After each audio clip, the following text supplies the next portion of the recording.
Just like we've heard the gentleman talking about, does she have an apple booty?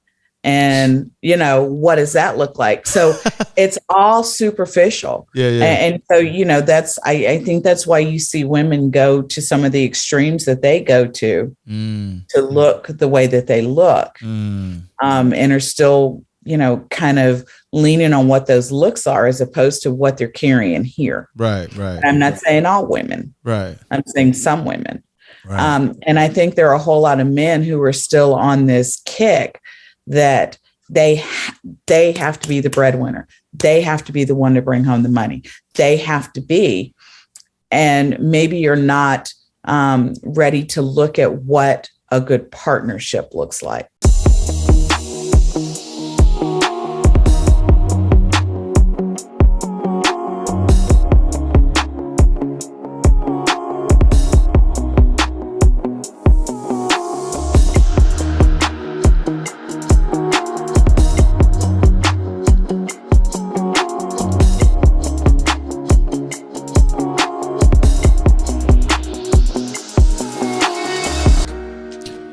Ladies and gentlemen, welcome to the Introspect Club, a club where you can learn a lot about yourself through conversations with other people.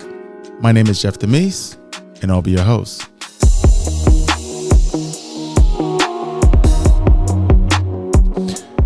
Today we have a very important conversation we need to have, which is usually how these conversations start in regards to this topic. When it comes to couples, how do they typically talk about and manage their financials? We're here to talk about the very important conversation of money, but not just money in general. When we're talking about getting together with someone, when we're talking about having a relationship or getting into a marriage, a lot of times finances is a last minute discussion. I don't know why, because a lot of it happens throughout the course of the relationship, ever since you even started the relationship, and sometimes before. So we brought a very special guest to discuss this very topic. I want everyone to give a nice, warm welcome to Patrice Bobo Miles, the financial mentor. How you doing? Hey, I'm great. Look at that smile. I'm doing all right. Such a great smile. I like it. Good for the cameras. Yes. How are you? Yes. I'm good. I'm great. I'm excited to get into this conversation. It'll be interesting to see the direction it takes. Beautiful. Now, when you consider yourself a financial mentor, what does that mean exactly? If you give us a brief introduction of who you are, so that way we get to know. I work with my clients to help them work through money blocks and money traumas. Financial literacy is not necessarily something that's taught in school. So we learn what that looks like by maybe watching our parents, maybe what our friends do. But interestingly enough, we often find ourselves in situations where managing our money, setting budgets, setting aside, making plans for the future, it's just not something we think about. And so that's kind of where I step in. Why do you think that is? Why do you think people don't think about it? I would love to have the answer to that question. And, full disclosure here, I have gone through my own traumas with money. Really? Is that what motivated you to get into this space? It is. So walk me through that. What was your journey like getting into, financial conversations when you've experienced your own trauma? It's really interesting. I have always worked in a financial field. Okay. I worked as a accountant, or not I've never been an accountant. I've worked in the fiscal department of a nonprofit. I was in banking, so I was involved with all aspects of banking. I'm a mortgage loan originator. I've done that for 24 years. I've helped people buy houses for 24 years. And so there is a whole lot of reviewing credit and looking at assets and determining where you can qualify. But interestingly enough, as I was helping all these people, move to another level of financial wellness and owning their own homes, I was financially ill.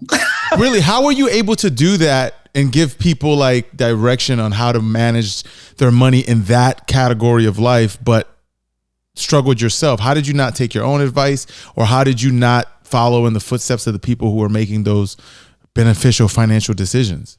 Oh, we had bought our house. I'm married. I mean, I got you. I fell into the mortgage business when my husband and I applied for our first home, for our first mortgage. We worked with someone here local. Okay. He called me to say, hey, your loan's clear to close and we've sent you to close. And I'm like, great. 2 seconds later, he said, I'd like to offer you a job. Oh. And that is how I got into the mortgage business. So why did you wait? Hold on. So give me an example of like some of the biggest financial failures you've experienced before and after you got into your relationship with your husband. Well, first off, my relationship with my husband, I was 17 years old. A baby, you were? I was a baby. I've been with my husband since I was a senior in high school. So when I tell you that we literally grew up together, because I knew him several years before that, back in middle school. Okay. So I've known my husband for a long time, and we've been friends for a very long time. And we were friends before we even started dating. We were friends for a couple of years before we started. So you dating. knew your husband, like, when did you first meet him? I was 13, maybe. 13? Okay. Is that even allowed? We were friends when I was 13. Okay. Just making sure. We didn't start dating until I was a senior in high school. So yeah. Okay. Yeah. Wait, so what? So what does it look like? Because that's a unique position, because we're talking about how to manage your finances, but meeting that young, how old were you when you got married? 22. Okay. 22. You didn't even really have like full experience in finances yet. No. So none. So in this conversation, I'd like to help people prepare for big financial decisions as a couple. But how do you do that when you're starting so young? It's really interesting. My husband and I have very different views of money and how to use money. My husband is, let's save it, let's save it, let's save it, let's put it in the bank. And so I'm of the mind. Okay. I work hard for my money. Here we go. I don't mind spending my money. Ooh. The stores love you. That being said, there are also other ways to grow your wealth that don't involve putting your money into a bank at a 2% rate, rate of growth. So he was extremely conservative, your husband. My husband is still incredibly conservative. Got it. And you are 34 years of marriage, and he is still incredibly conservative. So what did that mean for you prior to you working in synergy with your husband? And then what did it mean for you after? We didn't work in synergy for a while. What did that look like? It was a whole lot of arguing. Okay. And I started working when I was 16 years old. Because you're a boss. I had just always earned my own money. Of course, I lived at home. Mm-hmm. I grew up in an upper middle class family. Growing up. So if I wanted to go to the mall, hey, Dad, I need about $20 to go to the mall. My dad just gave me $20, right? When I turned 16, I got a car. We never really wondered if we were going to get new school clothes when it was time for school to start, and were we going to be able to shop when the seasons changed? I mean, all of those things. That's just kind of how I grew up. So how did your husband grow up? My husband, actually, his parents were probably better off than mine, but his parents were very frugal. Got it. And again, so it's just a different kind of a mindset there. Were your parents frugal, or were they like? No. Okay. No. Yeah. So they were pretty. All right. Got it. No. I mean, I was a spoiled kid. Do you feel like 3 sisters? Do you feel like your parental upbringings kind of contributed to like your money habits and why you had the difference in how you Well, I think that's how it works for everybody, to be honest. Because unfortunately, talking about money, talking about finances, talking about credit, talking about growing your wealth, those are conversations that don't happen in families. At least they didn't in mine.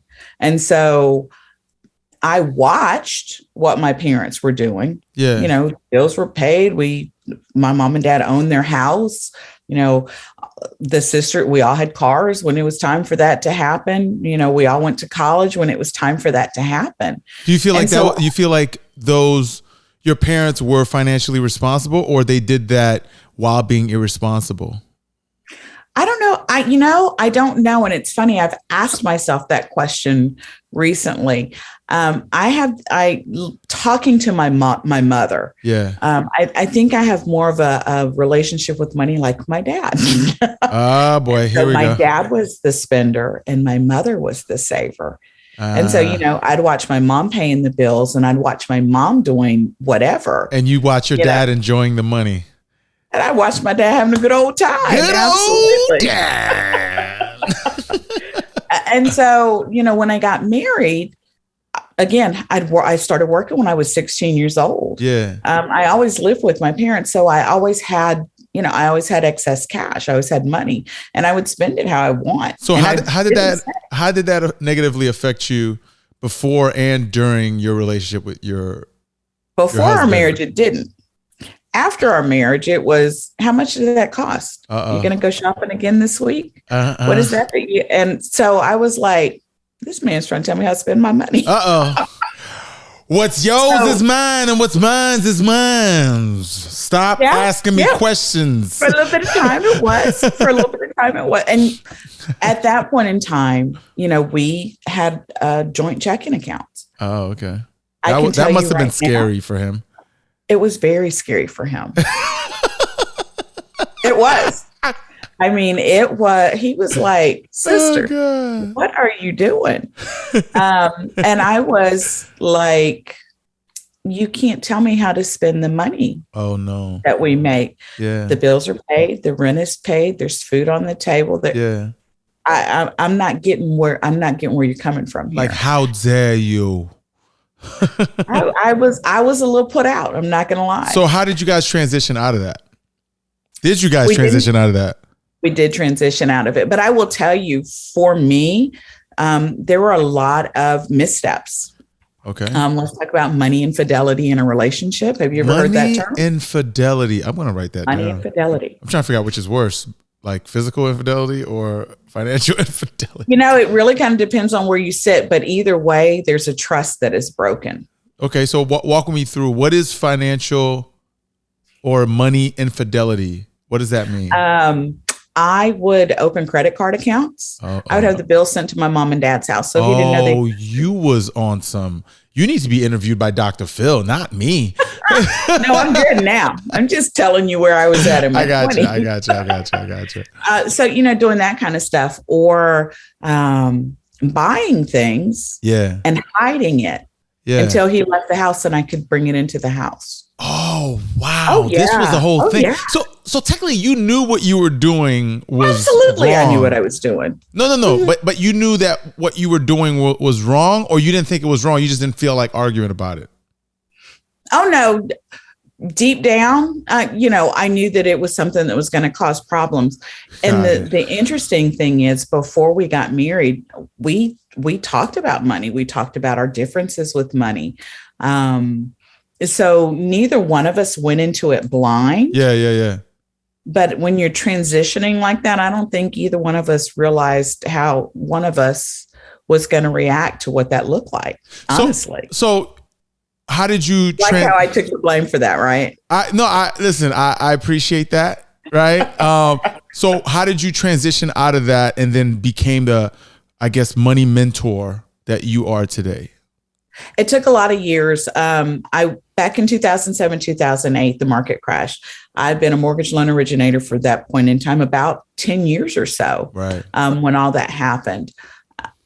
I have earned a healthy income as a mortgage loan originator from that time. Yeah. And then all of a sudden the financial carpet got pulled out from underneath me because people weren't buying houses. Things were foreclosing. So there was a whole lot of, oh my gosh, what just happened? Because your well dried up.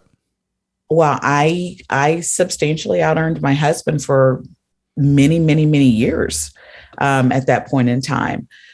So it was really a readjustment of how are we going to make stuff happen? And it was going through that I really realized, hey, you haven't done what you need to do to prepare financially for your future. Yeah. Hey, you are really what is up with you and these credit cards and these payments? Damn. Hey, where's the savings account that should be in place? You should have a substantially larger savings account balance than you do. But it took that trauma for me to really come to terms with, what the hell are you doing? How long into the marriage did that conversation start? It was a good 10 or 11 years. 10 or 11 years you're racking up credit cards, but oh yeah. Wow. Like, oh yeah.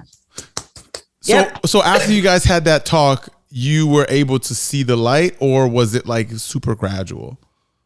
No, because those are habits. I mean, they're bad habits to get into. Yeah. And so it was a lot of, number one, I really had to go in, and I had to really focus on what was causing me or triggering me to spend that way. Yeah. I mean, I had to do a lot of some soul searching.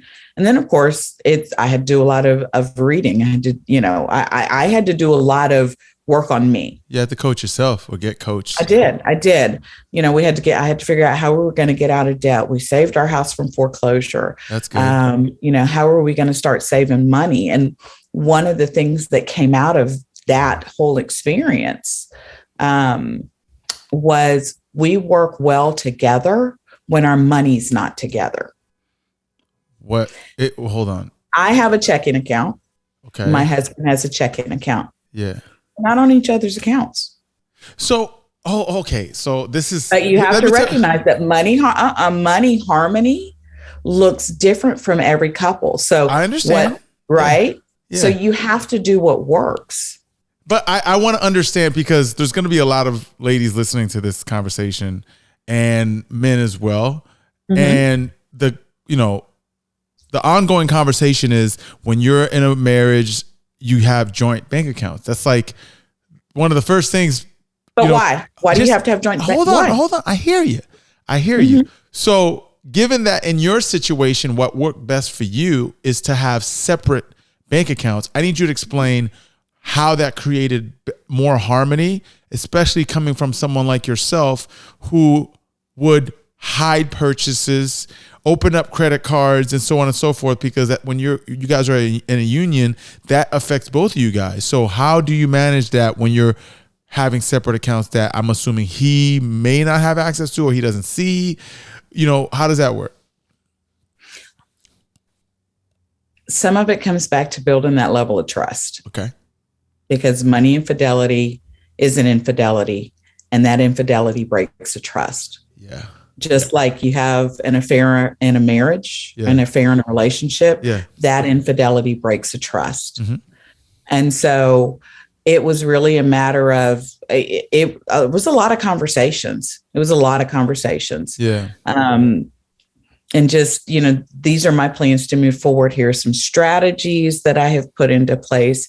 Here are some things that I think we need to look at. We have our separate accounts. We each have what we're responsible for paying to support our household. Because at the end of the day, the money is still our money. Yeah. So it's not, I don't have my money. He don't have his money, although we both say, don't mess with my money. But at the end of the day, our money supports our household.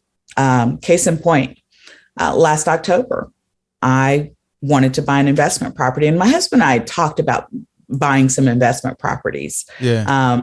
Several years back. And then when the market crashed, and he's like, your salaries, commissions. And, so there's a whole lot that went into what his thought process was. Yeah. And of course, I'm looking at, well, I know what I'm doing business wise. I know what those numbers look like. I've underwritten this property, so I know what the cash flow is going to be monthly. Yeah.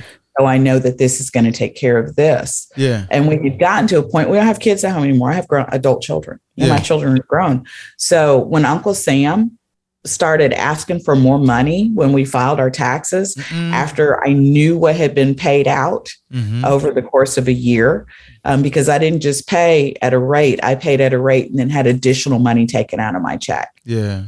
Wow. And we were still stroking, $2,000, $5,000, $8,000 to Uncle Sam. Yeah. I recognized the need to decrease what our financial footprint was going to look like. So that meant, starting a business that I knew I would be able to offset with expenses to offset what my income was. So these were conversations that we had. So my husband, at one time, he just looked at me and he went, okay. And I said, okay. He goes, you want to get an investment property? I said, I think it's a good idea. He goes, I do too. And I said, okay. I said, do you want to go on title with me? He said, nope. I said, okay, fine. I'll put one of the kids on title with me so that when I go, one of the kids will, have ownership in the property.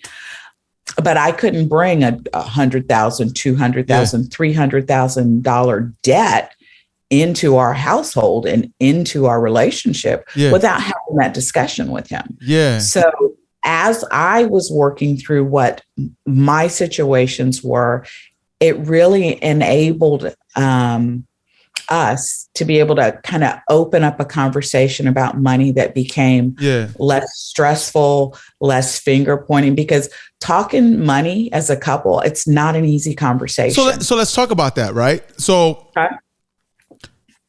couples engage in financial decisions from the very start of their relationship to all the way until they're married or they're knee deep into children and all kinds of financial responsibility.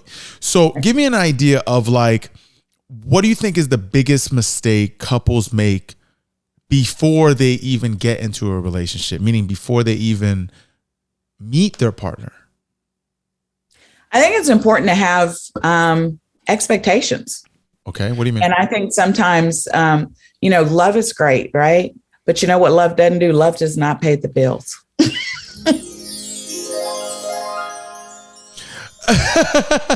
Exactly. And so I think knowing what your expectations are financially, there may be men who want to get into a relationship and maybe their spouse earns more money than them and they want to stay home with the kids. Who wants to stay home with the kids? Maybe the male partner in the relationship wants to stay home with the kids. How often do you see that? Traditional, male-female relationship. How often do you see that? I see it a little more now than I did 20 years ago, to be honest. Is it because it's something that was talked about at the beginning of a relationship, or it just landed that way because of a certain circumstance? Yes.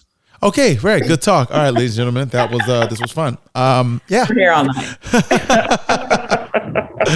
Good night, everybody. You have to know where your expectations are. And, do you have this conversation on your first date? No.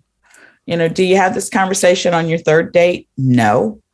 But you need to have the conversation kind of early on. And I say early on because the last thing you want to do is get into a relationship and find that your attitudes and what your concept and relationship with money are so polar opposite that it can cause problems. And I weathered what that looked like. Oh, I know you did. My husband and I weathered what that looked like.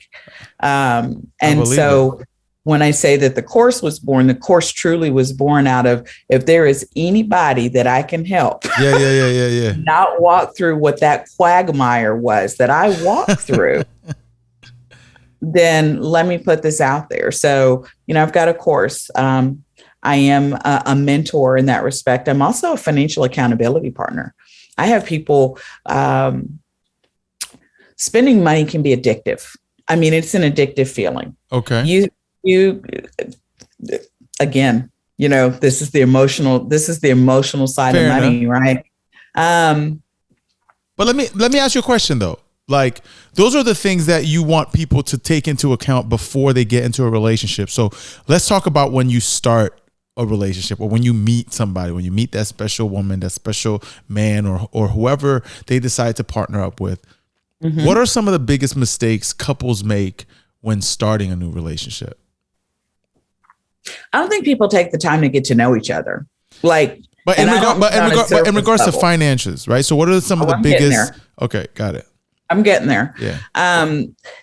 Because there's a full layer of vulnerability that you have to lay out on the table when you start talking about finances. Because when people talk about money, it's a really sensitive subject. Yeah, it is. It's not like you walk up to somebody and go, "Hey, my credit score is 810. What is yours?" I mean, that's not how you start a conversation, right? You kind of should. Like, dating apps should have a credit score section. Let me tell you something. If dating apps had here's what it is. If dating apps had a section that showed credit score, everybody would lie. Whether they lied or not, if they had it where it had to pull your credit, right? If you really think about it, right? If there's an app for the financially conscious and you have to volunteer this information, and the only score that can pull up on there is what can be pulled, one, I think it would do two things. It would probably shave the what's the word? The challenge people have in bringing up something like that, right? And two, it would probably motivate the other people who don't qualify to be on that app. They'd be like, I need to get on that app.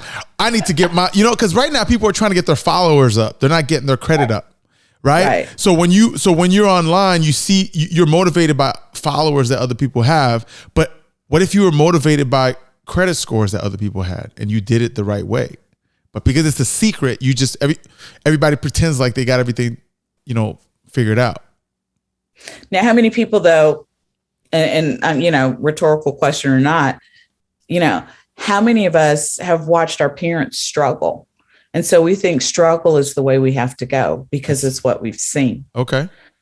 In my case, I didn't really see my parents struggle. Mm-hmm. Money just always. So you didn't think it was possible to struggle there.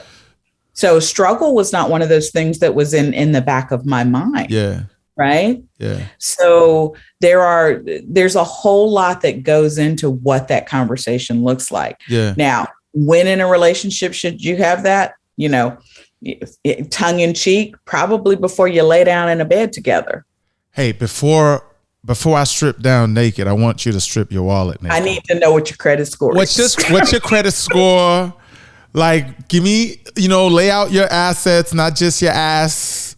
All right. And then I want to see how much seriously, like, within what time frame should a couple really discuss credit score, like income? Like, I'll be honest with you. I've been in a few relationships and I've only one person knew how much money I was making. Mm-hmm. And when I told her, she didn't believe me. It is not a brag thing. I'm saying the only reason why it was even brought up is because I like to buy nice things.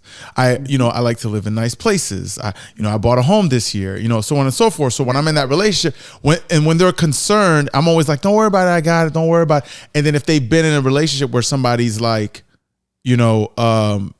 not treating money correctly, they're concerned. So then that was the only time where I was like, okay, this is how much I make. She didn't believe me, but at the same time, that's the only time I've ever brought that up. And that was like months and months and months and months into the relationship. But typically I don't mention that. Tell me why you don't mention money. Okay. I like this question. So the reason why I don't mention how much I make in relationships is twofold. Okay. Reason number one, the most obvious reason, is I don't want to be targeted. I'm not saying I'm a millionaire. I'm not saying, no, I understand that whatever. But I'm saying that because people have different scale of money and how they perceive it. So I know I make more than, in the percentile. So that means the average woman that I'm going to come across may not have experienced someone with that kind of money before.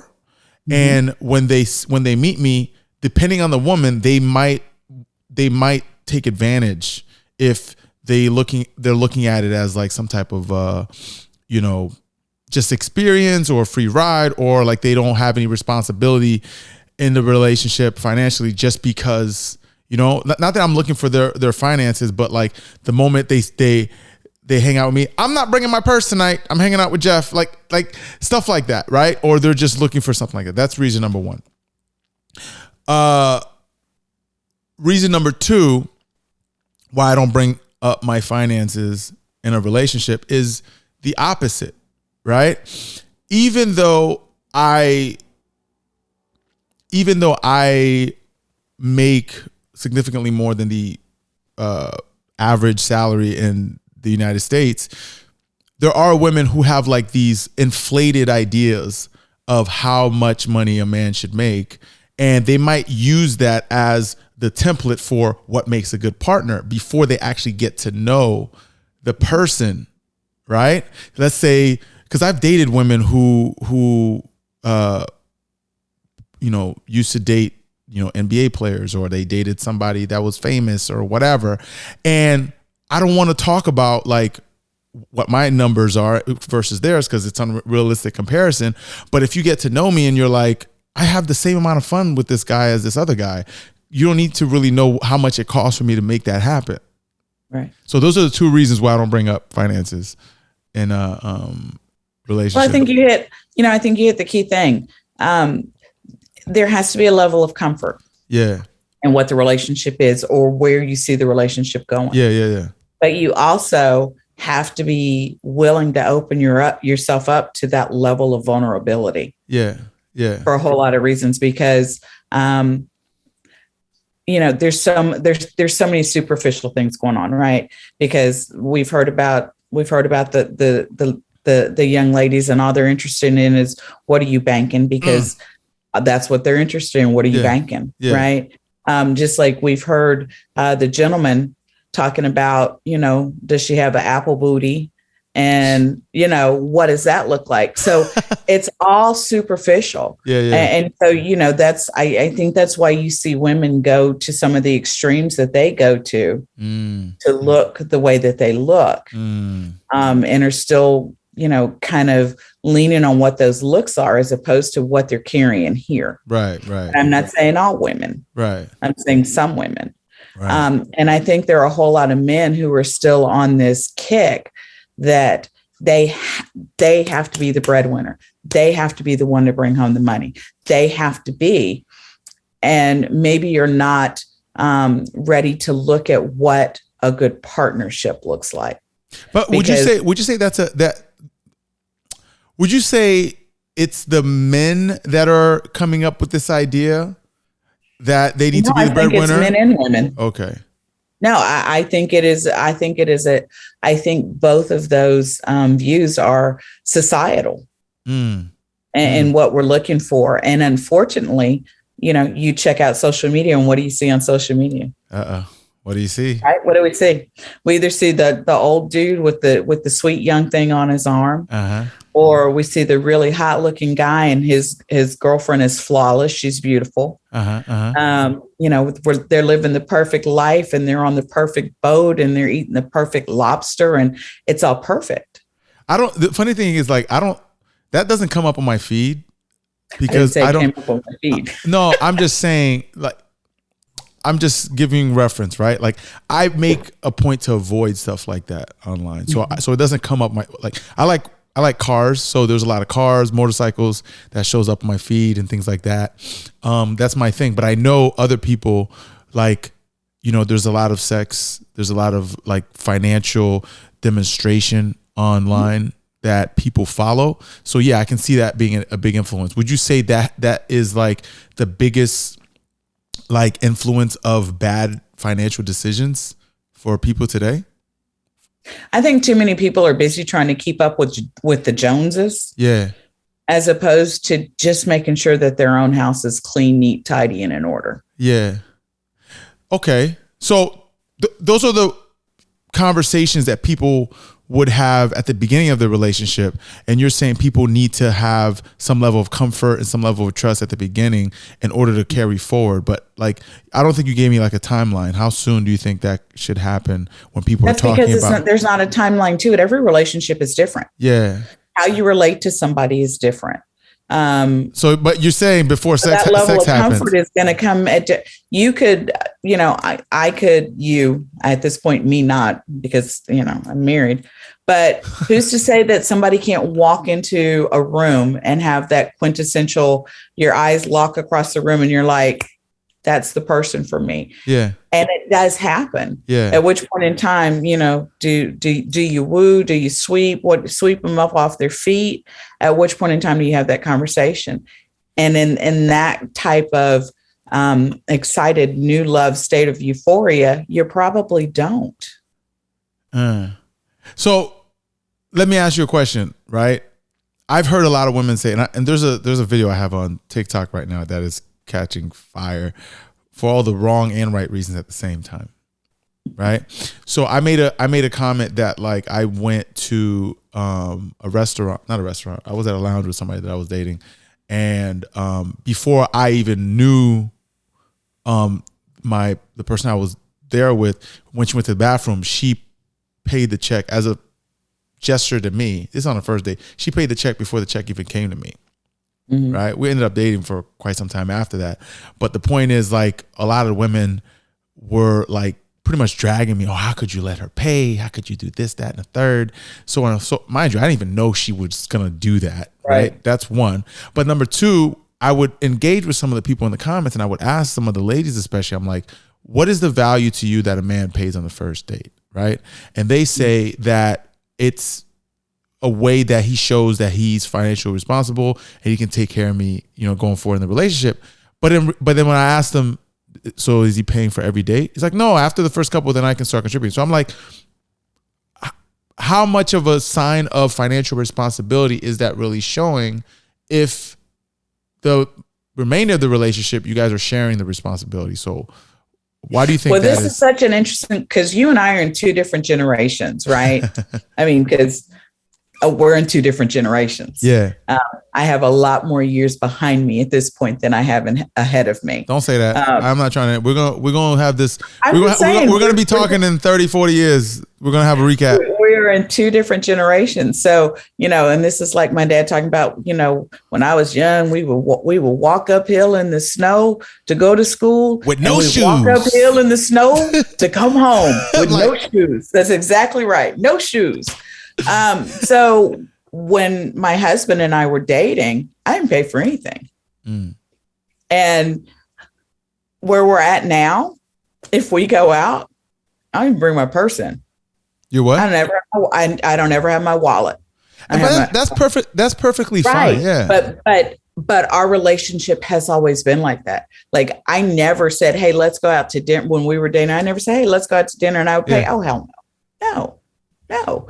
But again, it's a different, I'm of a different generation. Yeah. So I have a hard time adjusting to this. Let's split the check. I don't like to split the check at that time. I mean, seriously, it's one of those things. And I'm like,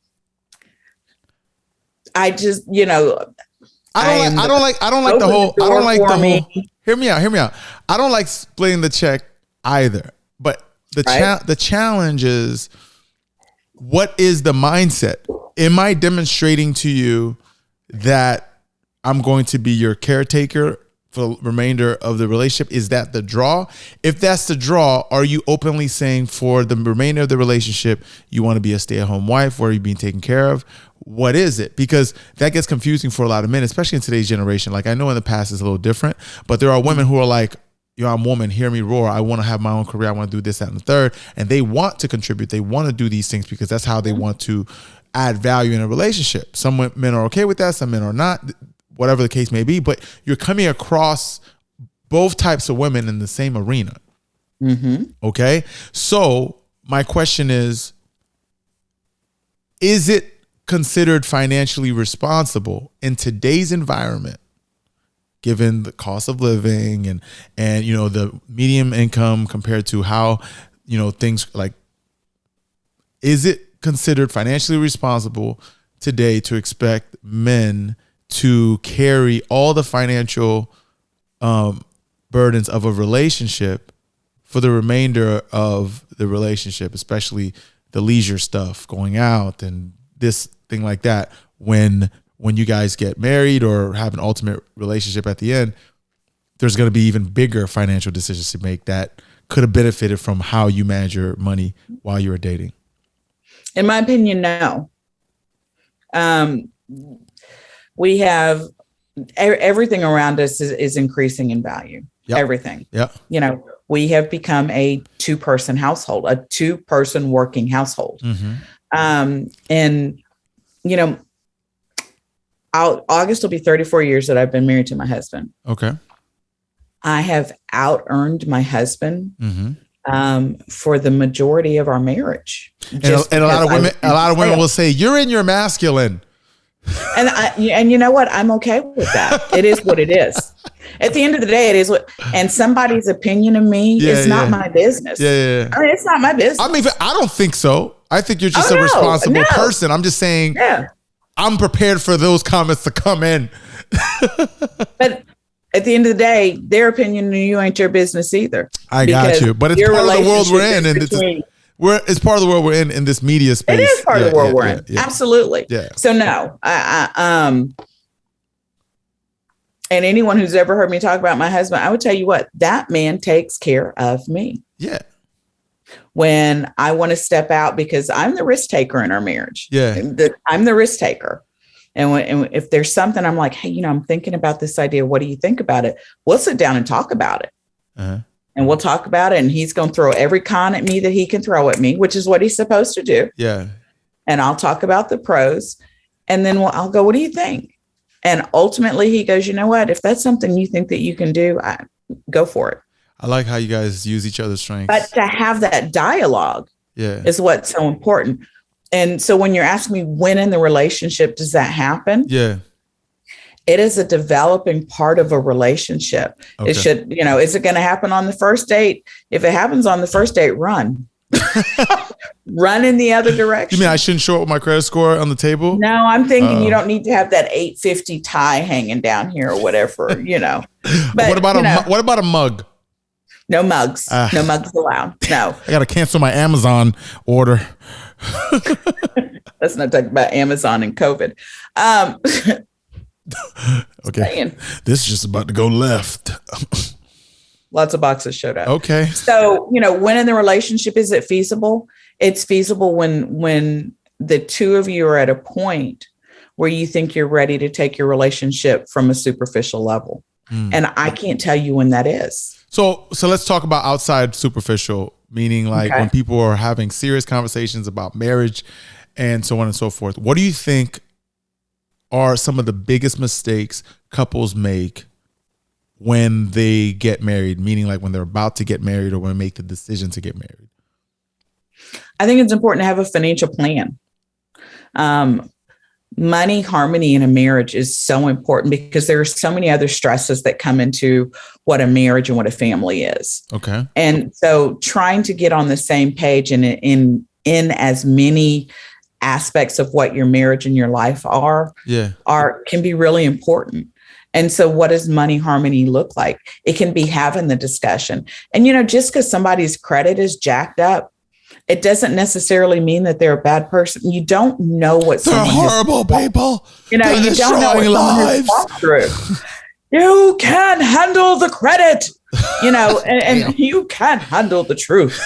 I'm picturing like people showed up with their credit scores. There'll be a lot of people fainting on first dates. Right.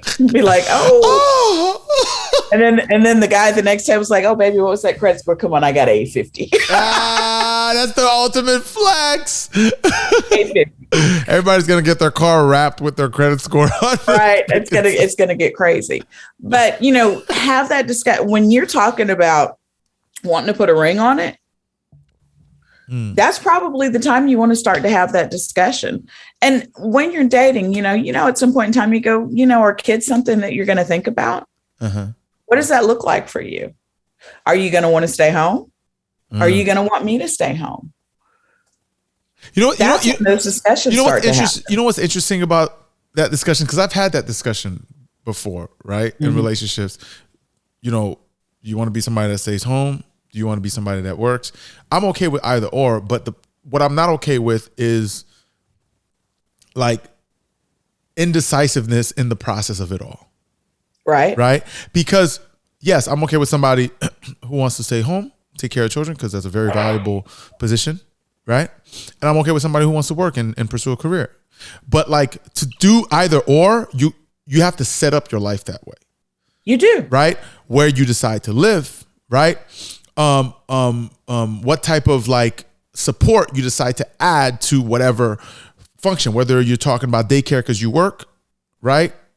If you're moving to be closer to family, so on and so forth, or like decisions I make with, my career and so on and so forth based on, where you want to work, and vice versa. And then if you decide to change your mind in the middle of it, then it's just like, now we're in all disarray because how we set it up.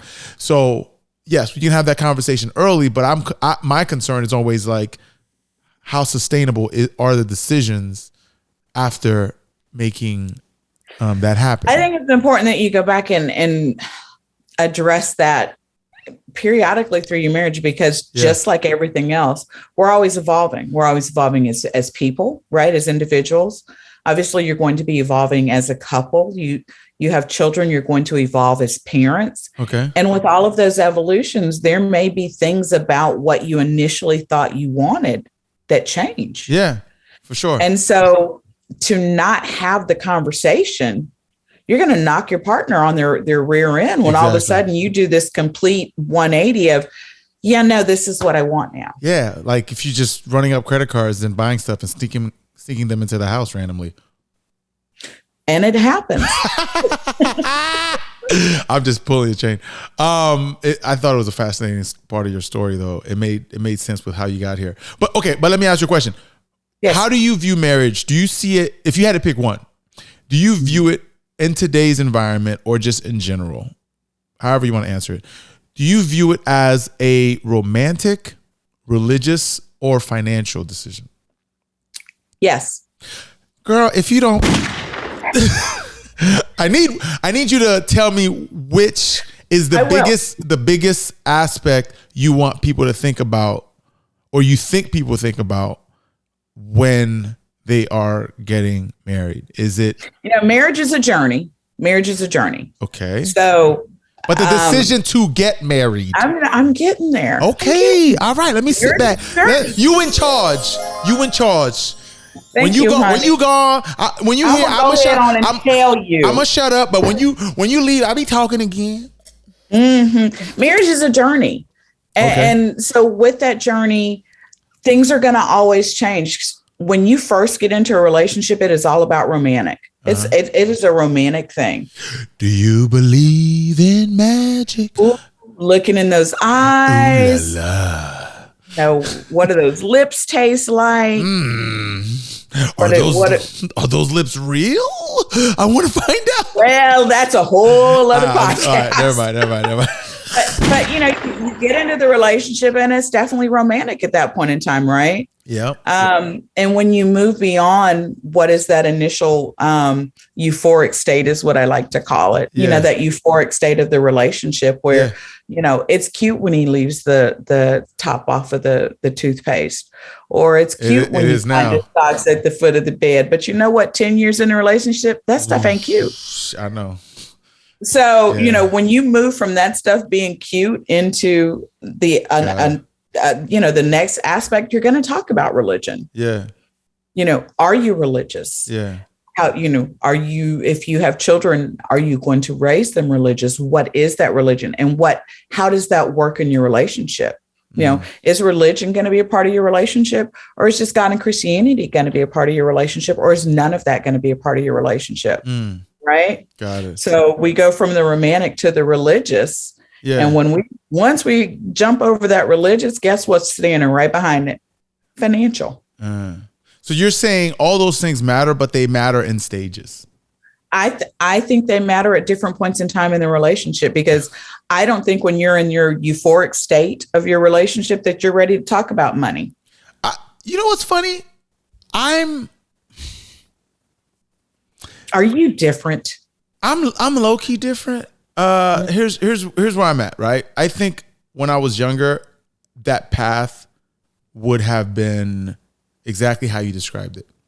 Mm-hmm. But I think the older I get, the more I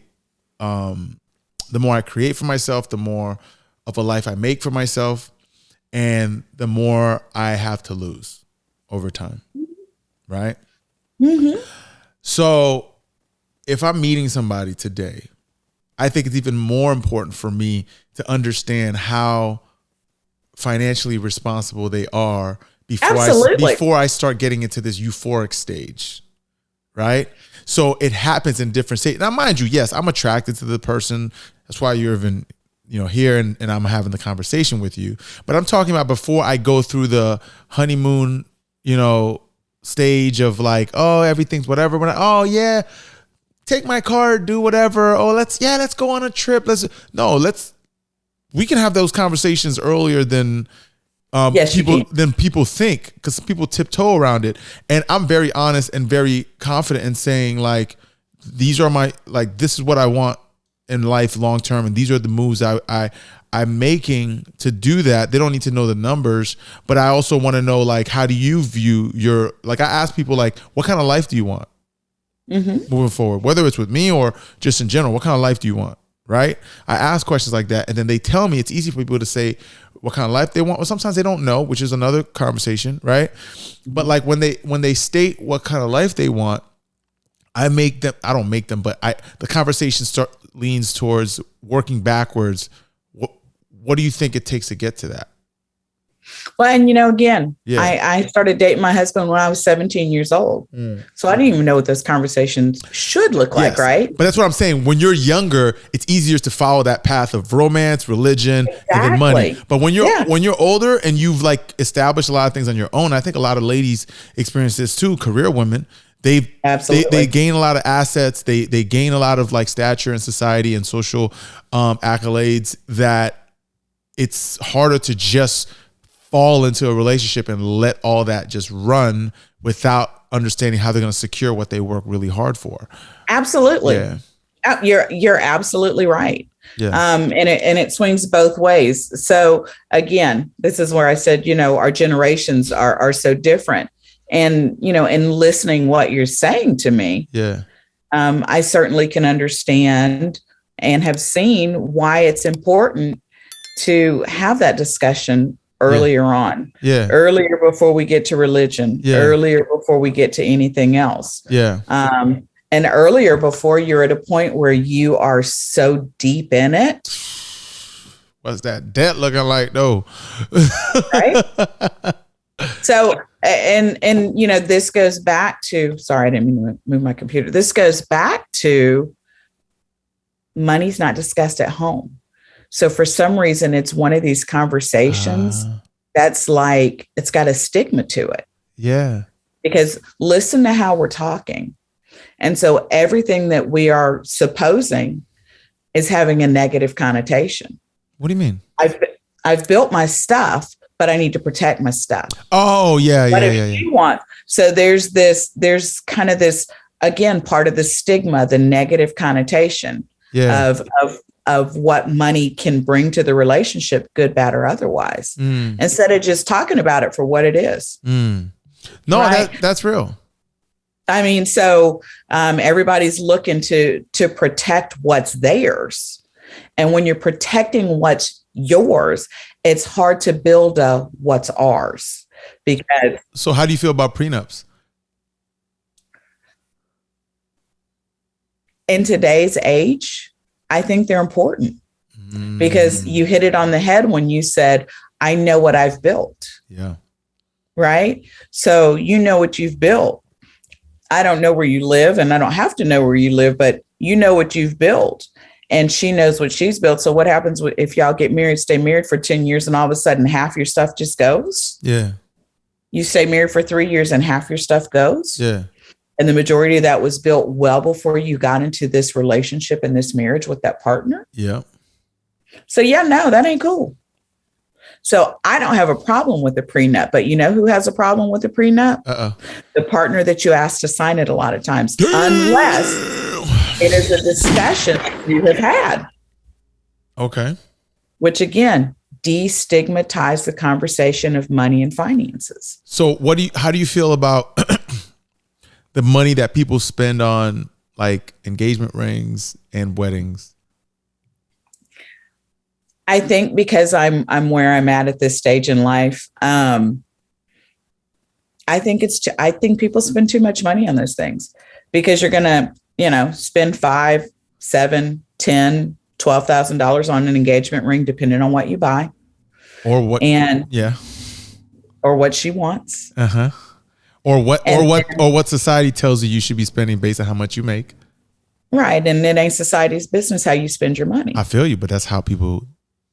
Some people. It used to be like, I don't know if it is, what, like, 3 months income, 4 months income, that's how much you spend, right? And even though that was a, tactic that the diamond industry created. Right. And then now with social media, like, I want a ring like that. You know what I mean? I want you to. The conversation is like, yeah, no, I don't think so. Yeah. Sometimes people spend a bunch of money on the proposal, let alone you know what I mean? So how do you feel about that in terms of like, what do you think is reasonable? I think that when you are getting ready to go into a marriage, that you need to think about what are the things that are really important. Where are you going to live? Are you going to want to buy a house? Yeah. Are you going to start off wanting to start to put in, the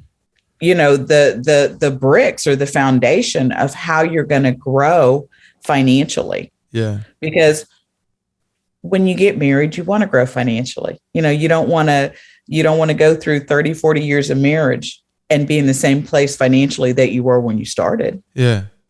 So you're planting those financial seeds. Yeah. So why are you going to spend $7,000, $10,000, $12,000 on a ring? And, the Princess Bride spends $15,000, $20,000, $30,000, $40,000 on a wedding. There's a good chunk of that money where you could have had the same result and put somewhere so that you can have a down payment for your first house. You know why I think people do this? Tell me why you think. I think it's two reasons. And it's two reasons that we talked about already. Okay, but I'm bringing it full circle to this very conversation. Mm-hmm. You said that people don't talk enough about money over the course of their relationship. And I think when you're in a situation, when you don't, you have misconceptions about how financially well off somebody might be or how well they're really performing. So then you start coming up with these imaginary ideas of how you want your wedding to look, and you start pushing the boundaries. And then a guy, because he might be insecure or because he hasn't talked about it, he doesn't want to have a money discussion during a wedding at, the first time you're talking about money, and it's stressful during a wedding. So you just kind of go along with it. And the same thing for a woman, she hasn't discussed, her financial situation. So she might be leaning on the guy or vice versa.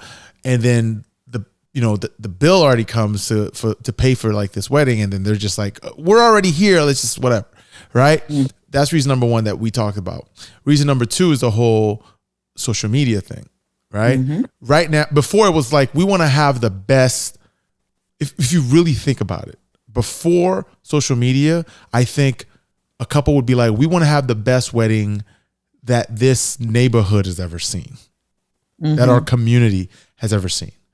Because you have social media, there's a risk of people saying, I want to have the best wedding the world has ever seen.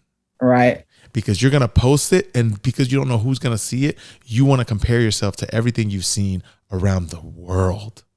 Right. And that creates a certain pressure for both men and women, right? Because a woman wants her wedding to look comparable, so she's not like trumped by all these other weddings. And a man's like feeling pressured if for some reason he's bringing in more of the money in the relationship, which traditionally that's what happens. So that, I think that's why that happens. Which is why, again, I think it's important to let's back it up before you put a ring on it. you need to start having those conversations. Yeah. Period. You need to have those conversations. And, there's something about boundaries, whether you're female setting boundaries or you're male setting boundaries. When you allow people to push past the boundaries that you have set, you are basically showing them how much you truly respect the boundaries you set for yourself. So how much do you respect yourself and those boundaries that you set? That's good. And that's not just now. That's, who's going to pick up the check the first time we have dinner. That's when the conversation first happens, like non-verbally. Right. Yeah. And, there are women that really, they just want to find, they want to find the perfect man that is just going to take care of them financially, physically, which is fine, spiritually, which is fine. There's absolutely nothing. There's a wrong space. With that. There's a space for that, but there's a right way to do it.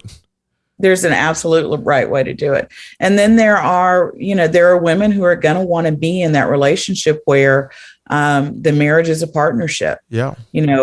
Communication is key to every aspect of what a healthy relationship looks like. It's key in your financial discussion. It's key in your sexual discussions.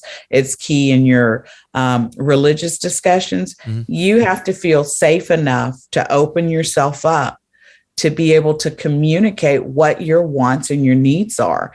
And it's important to be with someone who can receive what you're saying, not have a problem disagreeing where they don't agree, and you guys figuring out how you're going to move forward from there, because perspectives are what they are. Mm-hmm. And I can't tell you the number of times over the years I'll look at my husband and we're in a discussion and I'll go, I just don't agree with you. And he goes, or he'll look at me, he goes, well, I don't think you're right. Uh-huh. And I remind him, I said, it's not a right or wrong. It's just, this is how you feel and this is how I feel. And I'm not going to change that. So we're going to just have to agree to disagree here. Do you think your way of spending money, either now or back then, has nudged your husband a little bit to be a little bit more, I don't know, I don't want to say careless, but like enjoy his money more? His possibilities a little bit more. Understood. But does he enjoy himself with his money more after, being influenced by you? Do you feel like you put that influence on him? I think we've influenced each other. Yeah. Because I'm not as free spending as I once was. And I attribute a lot of that to some of the things that, I've watched him do and learned from him. And I can say that, when he really wants something, and I mean a want, not a need, when he really wants something, he doesn't hesitate to go and get it now. But before he did. Before there was a point in time when he's like, oh, I'm just going to wait a little while and see. And then he would never go get it. That's an interesting balance. But again, his parents were very frugal. Mine were not. So would you say let me ask you. So after the wedding and people are in that marriage, what do you think is the biggest catalyst to people getting into financial situations, financial troubles in their marriage? What's the biggest catalyst to that? I think it's important that you have a marital plan. You need to sit down with your spouse and you guys really need to map it out. I am a firm believer that every dollar has a job. Every dollar that you earn has a job. That's a lot of jobs. Whether you're using it to pay bills. Yeah. Whether you're using it to invest. Yeah. Or whether you're using it to play. Yeah. But every dollar has a job. So it's important. And a lot of people have different ideas about how this should look. Some couples, they open up a joint account and let's say they want to go to Europe. Mm. And so they decide this is how much of each paycheck is going to go into this savings account. And when we have this much money, this is when we're going to make our trip to Europe. Mm. So everything else proceeds as it was. Mm. And so basically it's this fun money, that they contribute to jointly for a shared goal. But don't be afraid to have those conversations. So you're saying for a long time, I was afraid to have those conversations with my husband. So you're saying that the biggest catalyst to couples who are married to getting into financial trouble is not having a marital financial plan? I think it's important to have a marital and financial plan. Absolutely. Because if you don't know where you're going, how are you going to get there? And how do you know if you're in the right position to get there? Exactly. Yeah. So you need to discuss. I think a marital plan is very, very important. Okay, so let's talk about children. Okay. What do you think is the best? Because you talked about how your parents treated money and how you were influenced by that, and how your husband's parents treated money and how he was influenced by that. So what do you think is the healthiest way for couples to discuss money with their children? I'm pretty direct. Oh. No, I'm not pretty direct. I am direct. Well, you're pretty indirect. And my husband is very direct. And so, as the kids got older, it was gentle teachings. Here's some allowance. How much of that do you want to put into savings? Yeah. Your allowance. Let's talk about why it's important to save money. Yeah. When they wanted a big purchase, all right, how much do you want to save? And we'll match. Yeah. I will tell you to this day, my son is 31. My daughter is 25. We will never co-sign a loan for those children. Never. I will never sign on a loan for my kids. Is that because is that because you don't have to, or because you don't want to cripple them? No, they need to stand on their own 2 feet. Got it. They absolutely. We're always here to help them. Yeah. My son could call me today and say, Mom, I don't have money for the rent, which won't happen. That's not the kid he is. But you know what? After I ask him a whole bunch of questions, we'll help him out. But that doesn't mean I have to shackle myself to their debt. Got it. I don't have to shackle myself should they not make payments. And I think a lot of times parents fail to realize that when you're signing on all of these loans for your kids, whether it's to get a car, student loan debt, which is the worst freaking debt in the world, or to buy a house, that as that co-signer, because they're like, well, I'm just the co-signer. No, you're a co-borrower. That's what a co-signer is. You're a co-borrower. Now your DTI is affected. Well, everything is. Yeah. That kid doesn't make that payment. That late payment's going to hit your credit too. I'm saying even if the kid makes a payment. You're liable for that debt. Your DTI, and for those who don't know what DTI is, you want to explain to them, or you want me to explain to them? I can explain it. DTI is your debt to income ratio. Yeah. It's one of those things we look at when you're buying a house. Your debt to income ratio consists of all of the bills that what are the minimum monthly requirements of all of the bills that you are obligated to pay. So if I co-sign on a loan for either of my kids, I'm going to have whatever my outstanding debt is plus their debt. So if it's a $400 car payment, or it's a $250 student loan payment, or whatever it is, that number is automatically added to what my other debts are. Right. And so that total number of debts, you then divide it by what your gross monthly income is. Yeah. And gross is before taxes. Sometimes people don't always remember that. And that's what we consider when you're buying a house, we also take what that estimated house payment is. We add all those numbers to get together, divide that into your gross monthly revenue. And that's where we get your debt to income ratio. And if it's too high, if the percentage is like beyond a certain point, you're not going to qualify for certain financial endeavors. You're typically looking at 45 is the typical percentage. I thought it was 43, but it's 45. So there are compensating factors here and there that can come into play that, again, as a mortgage lender has allowed us to be able to push that back in ratio to a higher number. But, one of those is good credit. Another of those is liquid assets. Liquid assets, money in the bank, your 401k, your TSP, your Roth IRA. People, it's always interesting. I had a client who was short reserves on a loan just recently. And I looked at their pay stub and I went, that's a 401k deduction. So I call her and I go, you got a 401k? Oh yeah. Well, how much do you have? Oh, about $10,000. I'm like, I need 2 months of those statements. Yeah. Reserves go a long way. Yeah. Sometimes in helping to get a buyer qualified when their debt to income ratio is high. So we're going to get to like some of your client experiences. But before we get to that, like we're talking about couples and marriage and so on and so forth. Like what do you, right now, the statistics show that money is a big contributor to why people get divorced. Why do you think that is? And in what way is money impacting the divorce rate? It comes back to the whole communication factor. And what is your relationship with money? Yeah. I easily could have been divorced years ago. Because of money? Absolutely. Explain.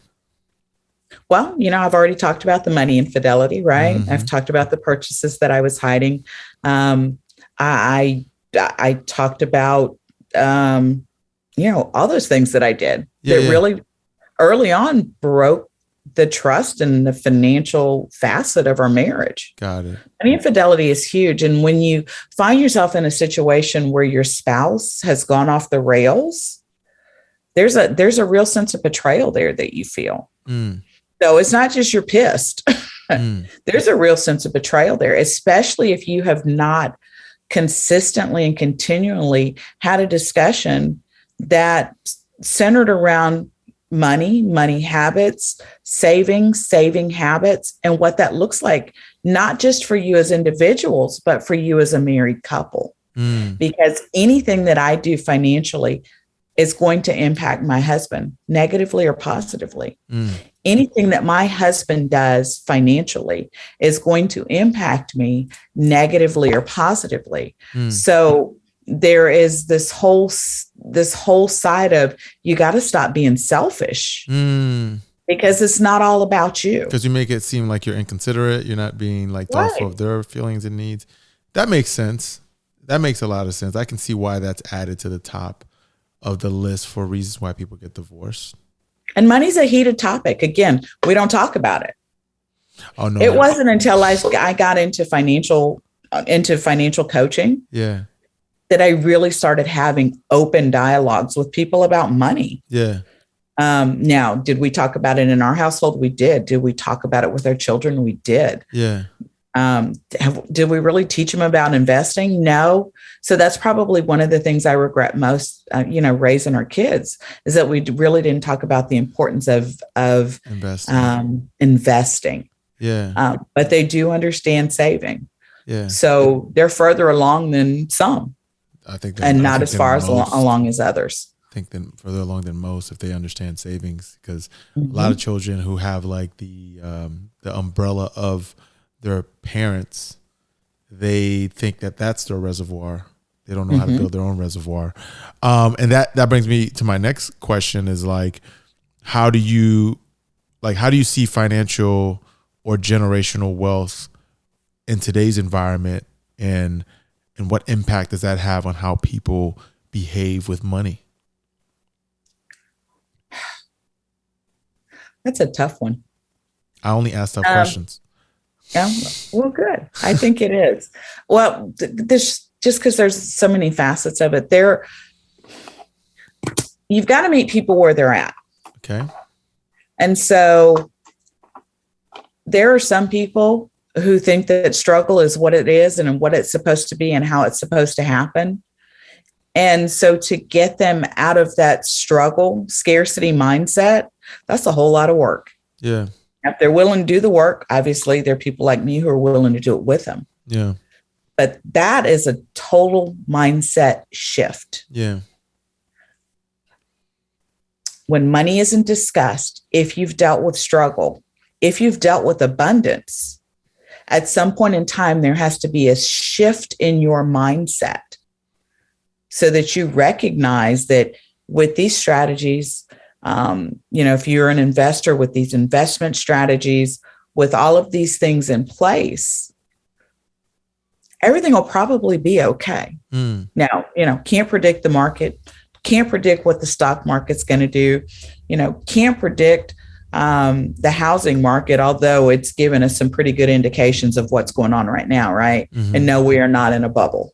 Say that one out loud, because I hear a lot about a bubble, and a bubble doesn't exist. We don't have enough inventory in housing. If we had an overabundance of inventory, then a bubble might be something, but there's not enough houses right now for people who are looking for houses. There's not a bubble. Inflation, yes. Bubble, no. So those are all things that lead to what is that generational wealth look like. And, my husband and I own our home. I own this investment property. I could, we could go tomorrow. We don't know what God's plan is for us, right? Do my children know what to do to sustain the wealth that's already built into this house, to the equity that's built into this home? Do my children understand the importance of the equity that's built into that investment property? Do they understand how much more wealth that they can continue to build holding on to real estate? As opposed to selling grandma's house as soon as we get our hands on it for that quick cash. Quick cash. Just use it as a vehicle, not as a cash out plan. Investing in general, growing wealth, growing generational wealth. It is a journey. It's a long game. It's not a short game thing. And into the title of it, generational wealth, like it's a game that occurs from generation to generation. That's why it's generational wealth. And if you don't fix the mistakes of the generation before, you're liable to fall into those same traps. Do people who look like you and I, Black and brown people, do we recognize the importance of life insurance and how life insurance can play into helping to protect and or build wealth? Do we understand, as we own different pieces and parcels and facets of real estate, the importance of trusts and how we title those assets? Do we recognize the importance of an asset versus a liability? An asset, you earn money; a liability, you don't. So I can buy a $50,000 house, which little elbow grease is going to continue to grow in value. Or I can buy a $50,000 car, which as soon as I drive it off the lot, depreciates in value. Listen, don't tell me that. I'm a car guy. I don't want to hear all that. I don't want to. However, the asset is the asset and the liability is the liability. So we can choose to put our assets to work for us, or we can continue to drive and wear our wealth. And so at what point in time do we finally break that? Because I like nice things. I drive a good car. But you know what? I did a loan for someone who had an $1,100 car payment. Wait. Hold on. Go ahead, hit the button. You had done work with someone who had an $11,000. $1,100. $1,157. Oh, that's car payment. That's a car payment. That's nothing. It's nothing until you can't get qualified to buy a house because your debt to income ratio is too high. Nothing. Okay. I'm not saying it's nothing, like it's not real money. I'm saying it's nothing compared to what I thought you said, which was 11,000. Oh no, I thought you said 11,000. Okay, so 1,100 is that with two cars, one car? Oh no, that was one car, and they still had another car payment. Yeah, but that's I guess because I'm okay. They couldn't qualify because they had too much debt. Yes. At which point in time, beer budget, champagne taste. So there's this whole learning to live within our means and just slightly below our means to be able to grow the wealth that we want to grow. Got it. So that, when you go and buy that car, you may not have an $1,100 car payment, because on top of that, credit wasn't the best. So that person's we weren't a good steward of our credit. Yeah. And obviously not a really good steward of our money. Would you say that was the most transformative client experience you've ever dealt with? Okay, give me an example of the most extreme financial situation that you had to fix for one of your clients that you had to coach. I can't fix anything. Okay. So what word do you want to use? I can support, I can coach, and I can mentor. Okay. But the fix has to come from the client making the leap. So give me an example of a flipping their mindset. Give me an example of a client that had the most extreme amount of mentoring that was necessary for their extreme financial situation. I had a client who made a really healthy 6-figure income. What's healthy? I don't need to know names. I don't need to know names. That's okay. That's okay. For her as a single person, she was making about $225 a year. It's healthy. So it was good for her, single person. She didn't believe that she was worth that much money. She was fine, at a certain, I work with more women than men as well. So there are a whole lot of other aspects that come into this. But there was a whole question of, because it was so much more money than even her parents had earned, right? And so then it was a whole lot of frivolous spending. And then it was, how much of it can I give away? But there wasn't really a plan in place as far as short-term financial, mid-term financial, and long-term financial goals. Okay. And so for this particular client, the income wasn't an issue. She had the income. Okay. It was coming to grips with recognizing what her worth was.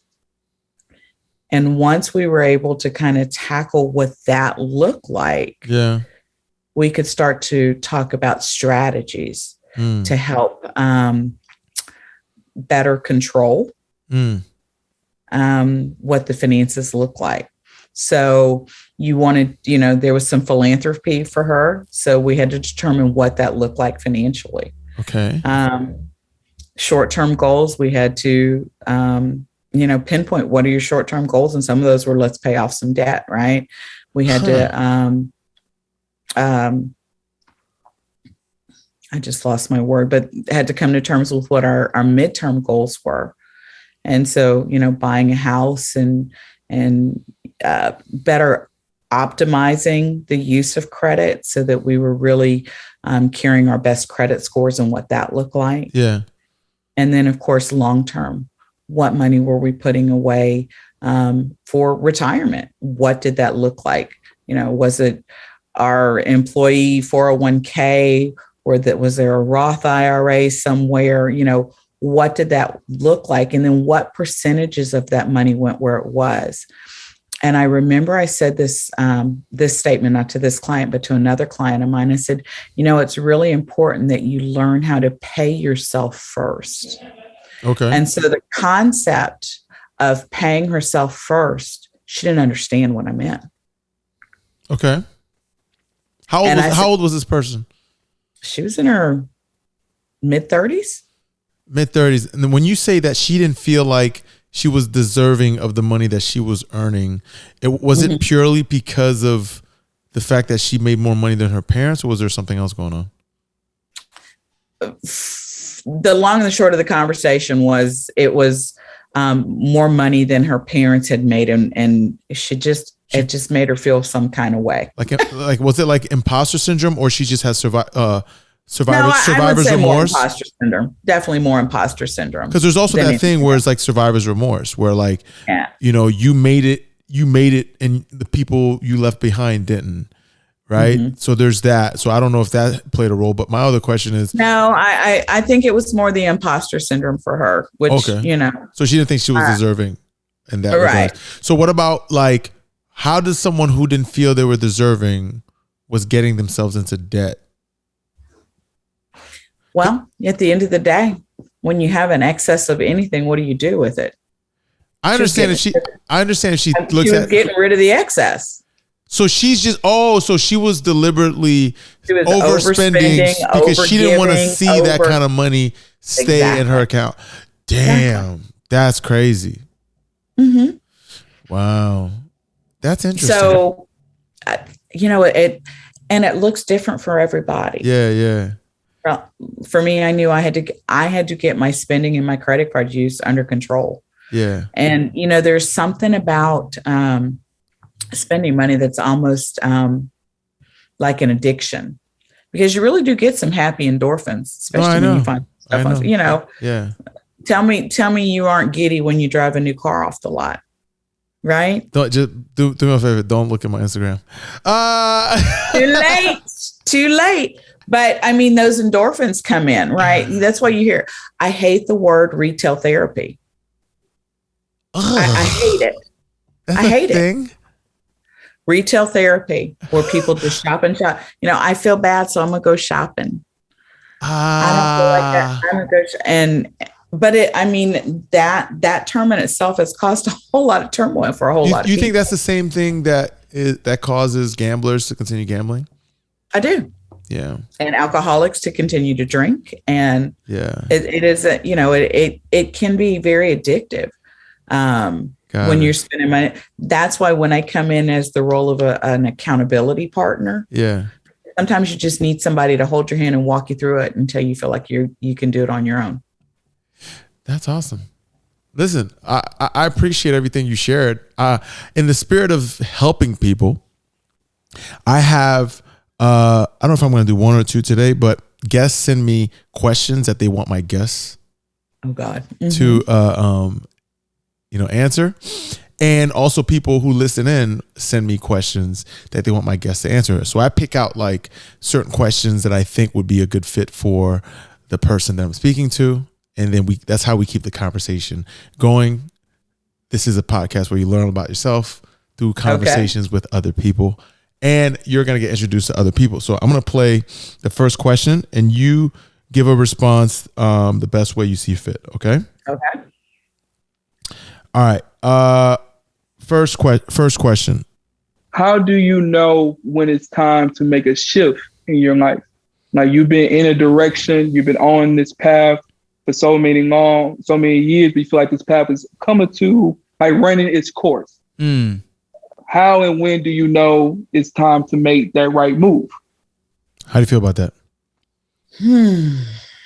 That's a loaded question, isn't it? Isn't it? That's why you gave me that question. When you feel like it has run its course and it's time to make a move, how do you know? Yes. I am very intuitive. I'm very in touch with how I feel emotionally. And when I start to feel like I'm ready to jump out of my skin because what I'm doing isn't working or it's not getting me where I want to go, it is just this overwhelming sense of we got to do something different. Yeah. And then figuring out what that different is and what it looks like. All right. That's all I got. I got you. That's good. That's good. I think my response to that would be like, if what you're doing is causing you any form of like unnecessary pain, right? As well as it's bringing you in a direction that kind of veers you from whatever goals you set, as long as you know you have certain goals, right? And also, if you know that what you're doing is causing pain to somebody else, right? Uncontrollable pain to somebody else, that might be a sign that you need, especially if you're affected by how you're causing pain to that other person. I think that's a telltale sign that you need to pivot, especially if there's more, cons to that path than there are benefits, if you're able to weigh it out. So to me, that would be my answer to this person, but yours is just as good because you're intuitive as all hell. You're like an X-Men. Well, and I have superpowers. That's I really am thinking more on the money track. I have the tendency to go straight there, but not necessarily how does that look with a relationship, or how does that look with a job, or how does that look with, right. But when you feel like it's a constant, you're hitting your head against a wall, and you're not making any progress, it's time to reevaluate the situation. I think that question can apply to money just as it can apply to everything. So I think in regards to what you're talking about, like if you're in a financial path, even if you're doing well is relative, right? You could be overlooking other opportunities that could be even more fruitful. So I think what you said is pretty on point. Yeah. Now, I say all the time, and I'm going to take this, of course, I'm going to take this to money. Where else am I going to take it, right? If you cannot balance your checkbook with $500 in it, you're not going to be able to manage your money at $5,000. Facts. Certainly not going to be able to manage your money at $500,000. Because at some point in time, it's zeros and commas. Yeah. It's a game. It's a game. When you don't get on a playing field with your money, money is a relationship. Your finances are a relationship. Yeah. And the funny thing is, when you're investing, what's the first thing you want to take out of it? Emotion. You got to let the numbers speak for themselves. But when you're talking about setting yourself up financially, setting your financial goals, setting what it is you're going to do, whether it's weekly, monthly, yearly, or whatever, there's a whole lot of emotion that works into that decision.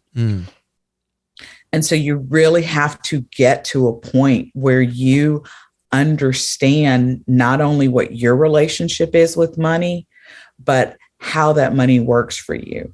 Whether you visit your checking account and your savings account and any of your investments, whether you visit them daily, whether you do it weekly, whether you do it monthly, it's important to know what's there so that you know what and how to manage it.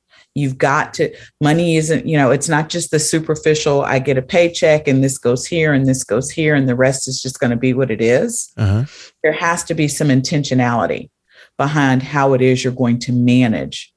How are you going to be a good steward of what it is that you receive? Okay. I like that. You got time for one more question? Sure. Last one. Definitely. How do you deal with outside influence regarding your relationship? How do you feel about that? Your relationship is your relationship. Period. And you have to become secure in what that relationship is. And as long as you're in a relationship where you are not being mentally harmed, physically harmed, maybe being taken away or secluded from friends and family, and this person makes you happy in what looks like a healthy relationship, everybody else just has to kind of get a grip. So let's put it under the lens of money, since that's your role in this conversation. I know there are a lot of people who have a decent amount of money, but they also give themselves a lot more responsibility based on outside influence, such as family, such as friends, such as, even people they're in a relationship with. For instance, they know they have some money and their family's struggling, their friends are struggling, or their partner's struggling, and they burden themselves on with all that. So that's outside pressure on your financial relationship. How do you handle that? On a case-by-case basis. Okay. And here's the deal. I have given money to friends over the years. I have given money to family over the years. And I want you to hear the word that I used. I said I had given. Yeah. At no point in time when someone is getting cash from me, do I expect to be paid. Yeah. So money doesn't leave me that I expect to get back. Okay. Because oftentimes in the scope of friends and family, you're not going to necessarily see it unless you put it in writing. Got it. Unless you set up some kind of repayment schedule. Got it. Unless you take it from being the bank of sister, the bank of mom, the bank of whatever, to here's the contract. Yeah. Here are the terms in which I'm willing to lend you this money. Yeah. Here's when I want it paid back. Yeah. And that's what you guys agree to. Got it. I don't know if that answers the question. So it's either going to be, you can have it, and if I get it back, great, but I'm not going to hound you for it. Right. Or you can say, here's how I'm going to be able to loan you this money and how I expect for you to pay it back. So it's either strictly emotional or you turn it into strictly business. Got it. No, I like that. I would look at it from a different lens, even though what you said is absolutely correct. I'm shocked. Shocking. A different lens? What? A different perspective in the Introspect Club? No. Really? Here's how I would look at it. I would say that person needs to, either through coaching or some type of support system, find a way to develop some emotional discipline. Okay? Because there's always going to be somebody that needs help, right? If you could help everyone, you would be the first person that needs help. Okay? Because you're going to run out of juice. You got to be able to feed yourself. What do they say when you're in an airplane and then the oxygen masks come down? Well, at the end of the day, you cannot pour from an empty cup. Exactly. However you want to phrase it. So bottom line is people in that situation where they are influenced by other people and how they spend their money, maybe out of guilt, maybe out of, whatever the case may, or maybe just out of sheer jealousy, like they want what this person has, so they're spending money, so on and so forth. Practice some emotional, what's the word? Not stability, but discipline, emotional discipline. So that way you can know what you're triggered by before it happens. So that way you know how to treat your money and not feel like you're responsible for everybody that comes with like their handout or, crying eyes, so on and so forth. That's my advice on top of what you said. Well, it was good advice. Yeah. So give me an idea if, for the sense of Introspect Club, we want to carry the conversation to the next guest. Give me 2 to 3 questions that you want the next guest to answer.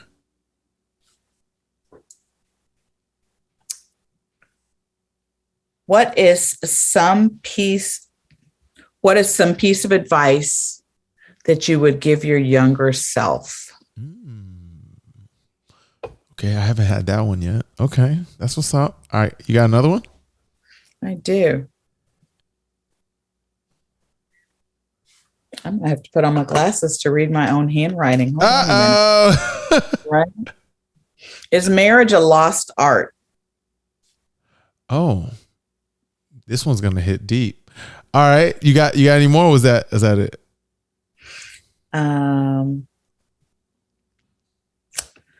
What does your perfect day look like?